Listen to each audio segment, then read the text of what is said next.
NBC 15 News at 11 starts now.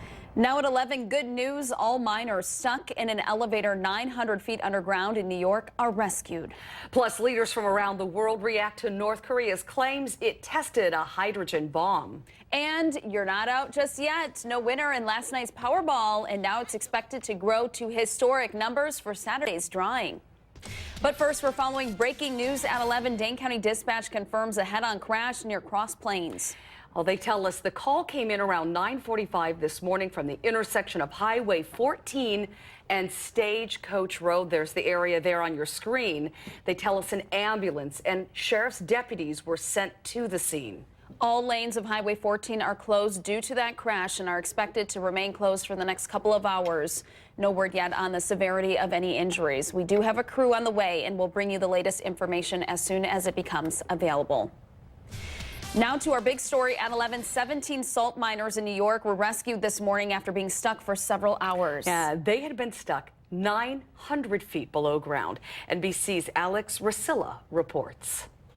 9 hours after an elevator became stuck here at the Cargill salt mine, all 17 miners have been rescued. Cargill says traditionally their mine is a safe one, and they never expected something like this could happen.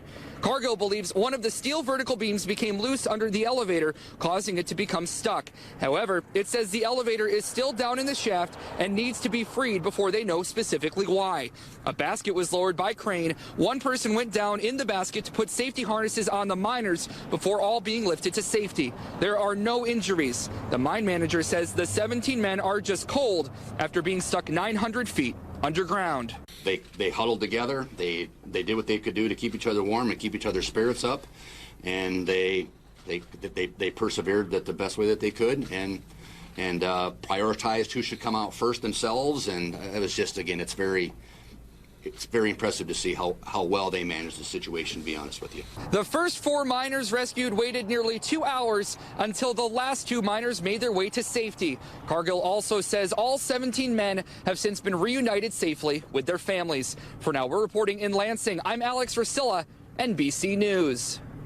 This is your Weather Authority forecast. Well, we had a little bit of mixed precipitation this morning. Things are changing over to rain across southern Wisconsin now. There's not going to be a whole lot of rain either, but what we get will be in liquid form from the looks of things here on out. 35 degrees forecast high today, a little warmer tomorrow at 37. Rain still likely. Rain likely Friday night as well. Then on Saturday morning, we will see a change over to snow. Some minor accumulation, an inch or less expected on Saturday. And then lots of sunshine Sunday, Monday, Tuesday, Wednesday, but turning a lot cooler. We'll detail that all for you coming up in about 10 minutes. Charlie, thank you. In continuing coverage now, tensions between the U.S. and North Korea are growing. Overnight, President Obama spoke with Japan's Prime Minister about an international response to North Korea's nuclear test. NBC's Andrea Mitchell reports. He is young, untested, and has his finger on the nuclear button. Kim Jong-un, commander-in-chief of a million-man army, missiles, and a nuclear arsenal, for the 4th time testing a nuclear bomb and setting off a political explosion from Republican candidates. We have this madman over there who probably would use it, and nobody talks to him other than, of course, Dennis Rodman. He's a lunatic, and he's dangerous, and this administration has done nothing about it. This underscores the gravity of the threats we are facing right now, and also the sheer folly of the Obama-Clinton foreign policy. Was it an intelligence failure? U.S. spy satellites did spot suspicious tunnels at the test site last April, but no specific warning of the timing of the blast. North Korea even blindsided China, its closest ally. What's important here is not only that the world take action, but that China take action. Has the administration put enough pressure on China? Well, we've put a considerable amount of pressure on China. It appears that we may need some more. At a UN crisis meeting, more talk than action. And if diplomacy doesn't work, is there a military option? The U.S. has 28,500 troops in South Korea, 54,000 more troops in the region, including the USS Ronald Reagan Aircraft Carrier Strike Group and an Air Force base on Okinawa. And that was Andrea Mitchell reporting. Nothing is slowed Kim Jong-un's drive for nuclear power. Experts say he is still trying constantly to build the most modern, survivable, and lethal nuclear weapons force he can. In a Crime Tracker 15 alert, a thief got away with $10,000 worth of cigarettes this morning. Madison police say the smash and grab burglary was reported around 3 this morning at the Citgo gas station on Cottage Grove Road. This is just one of several recent break-ins targeting tobacco products.